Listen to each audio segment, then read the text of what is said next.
అసలు 1200 రూపాయలపై సంవత్సరానికి 12% వడ్డీ అయితే 3 సంవత్సరముల తర్వాత చెల్లించాల్సిన మొత్తం రూపాయలలో ఎంత? సో సాధారణ వడ్డీ మొత్తం కనుక్కోవడానికి సూత్రము A = P × 1 + TR/100.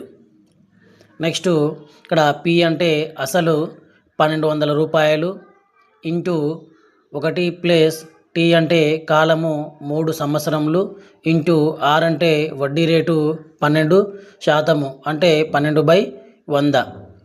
Next 1200 into 1 plus 12 36/100.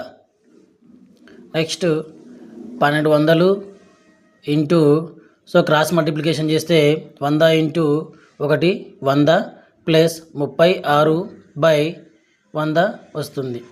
Next 1200 into 100 plus 36 136/100 అవుతుంది.